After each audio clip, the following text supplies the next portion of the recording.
All right, welcome to the Rich CELENZA Show. WTF are you talking about?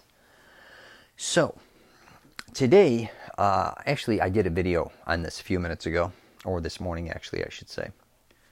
And what I went into is a subject that I keep seeing popping up online with all these guru YouTubers and all these mentors or all these type of guys pitching different things. And the new thing that I'm seeing more than ever is people telling you to get up earlier and early in the morning because you're going to be getting so much more done, which that's kind of obvious.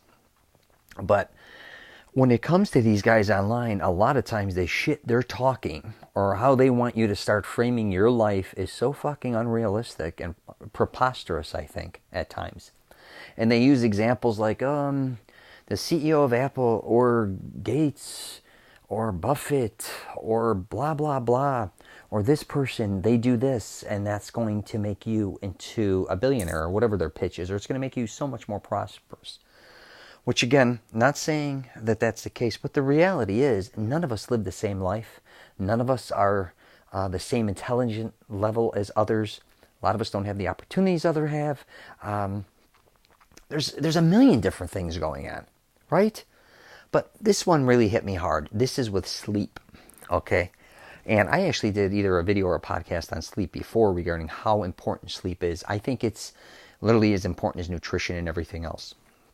I mean, I really think most people don't realize how important sleep is. But in this case, their whole pitch is getting up very early, right? So they want you getting up at, some guys are like, get up at 5 in the morning, and if normally you got up at 8, look, you get 3 extra hours a day, or get up at 4 in the morning, even some are even talking about. And then by the time, you can do this, and set this up, and then maybe even work out, and you'll have an extra 4 hours in the morning, but you want to, all these different things. If you 4 hours, if you save a day, or 3 hours, you times it by the end of the week, it's 21 hours, and then times that, how many weeks in a month, by a year. Look at all these extra hours you're putting in that other people aren't putting in. And all this nonsense, I believe, to a certain degree. Obviously, if you're going to get up earlier, you're going to have more time to do things. But at what cost? I think for the most people that I know, they're already extremely stressed in their lives. They may be getting sleep, but a lot of it isn't even good sleep. And for the most part, I think, especially if you're in business for yourself, or if you work 1 or 2 jobs, and if you have a family, especially a new family, new children, you are not getting a lot of sleep, I can assure you. So I think for the most part, most people are walking around exhausted as it is. Now for you to come in and say, let's rearrange your whole lifestyle because you need to get up earlier. That's the easy answer? Are you out of your fucking mind, dude? And again, no one lives the same lifestyle as everyone else. Everyone else has certain patterns that they've either been programmed with or what makes them feel comfortable. I believe, and it's easy for me to say because I can do this, but a lot of people can't. I like to get 7.5, 8 hours sleep. One of the reasons is I travel a lot.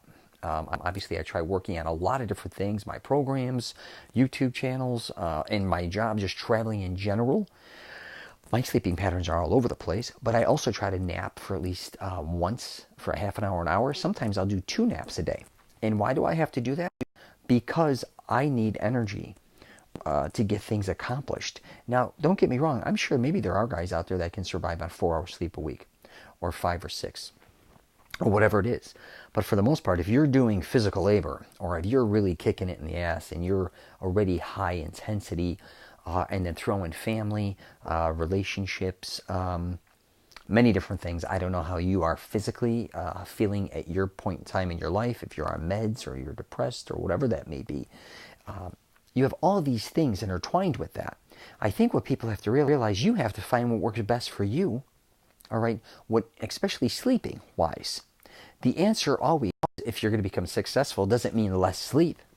And I'm also not telling you to go out and sleep for 10 hours a day and become a lazy piece of shit.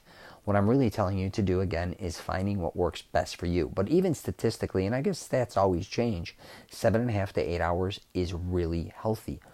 My friends and family members, colleagues, the one I know that sleep pretty consistently, they truly look different than the ones that don't. The ones that don't sleep are always making fun of me and saying, God, I wish I could sleep with like you, or, I wish I could take naps, but even when I sleep, I'm on edge. I'm always waking up at, 6 in the morning, no matter what. If I go to bed at midnight or 1 or whatever it is, I'm just up. Even when I'm exhausted, I'm tired throughout the day. Those are all signs that you need, for the most part. You need to teach yourself how to sleep more, not get less sleep to become more successful. And I learned this years and years ago when I was younger. I was so high strung, I hated to go to bed and I hated to wake up. And I think that's for a lot of people. Okay, I think a lot of people go through that. And what I was doing is, no matter what, I would go to bed midnight, even throughout high school, junior high, and I was forcing myself to go to bed. I found myself at night, which even now, I'm very stimulated and very creative at night. And that's another thing I'm going to get into in a minute. But when it came down to, what it came down to when I was younger, my mother and father, I was born and raised in a nightclub for a certain amount of time, and they would obviously sleep in late. And I think as a baby, I fell into that schedule. So they'd go to bed late and we would sleep in late. And for some reason, I've never been able to break that. And I just think in general, both of my parents are night people. That's obviously how they ended up in that business. And still, my mother's up till 2, 3 in the morning watching Netflix. My dad is still, he's not in the nightclub business. He actually sold, but he is still up very late. For being an older man, you'd think he'd run out of juice. He doesn't. Me too. I just went to Chicago with him. We're both up till 2 in the morning. Me, my mother, and him. We were up late. What happened was, though, as I went into, school, I could not fall asleep before midnight or 1 in the morning. And then you obviously got to get up 6:37. I was always tired. And then you throw in sports on the weekends. I was exhausted, man. I was always tired. I came alive more at night, so I would actually I go to school, and then I play sports, practice, and then we had tournaments on weekends. But at night, I'd actually lift weights again because I had energy. I just started to build momentum at night. I'm lifting weights at like 8, 9 o'clock, 10 o'clock in the morning. My mother's trying to tell me to go to bed, but she just couldn't control it anymore. I just couldn't sleep. But then after I graduated high school, I came to work with my father in Florida, and he was in the vending business, and bar owners obviously don't get up early, and a lot of bar owners don't get to their bars or restaurants or gentlemen's clubs till later. So I was able to go to bed at 1, 2, and we'd sleep till 9 o'clock. I literally grew. I graduated high school 138 pounds, and then I grew 4 inches at 19 years old, and I gained, I would jump up to 210 pounds. And I worked out like crazy. I get it, and I ate like an animal, but I was sleeping. I finally was getting rest, and I don't think a lot of people realize what an impact that is, because I think we've been programmed to always, be on this 24-hour schedule, and then for the most part 9 to 5, but you're up at 7:30 or 7. Your day doesn't end till 6, and then if you want to work out, you got to even get up earlier in the morning, or you got to work out afterwards, which could cut into your, whatever family time or your free time that way. But that schedule may not work for you. And I'm not telling you to quit your job, but you may want to find something that works for you.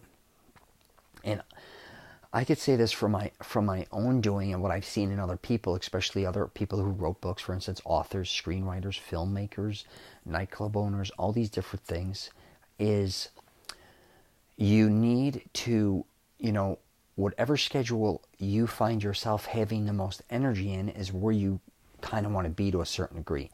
If a graveyard shift is your thing, then do it. I know a lot of people that do graveyards. I can never do them. But some people, I think a lot of times, should just be doing graveyard, or some people should be doing whatever they want to do. But figure out what times work best for you. Not following what all these other people are telling you is the best to do to become successful, because I just don't believe it. So I'm going to kind of leave it at that, but find out what, again, works best for you on every level, not only sleep, but eating. Try to figure that shit out as well, too. But I'm going to leave it at that. I wish you nothing but the best. And again, thanks for tuning in on the Rich CELENZA Show. WTF are you talking about? Take care.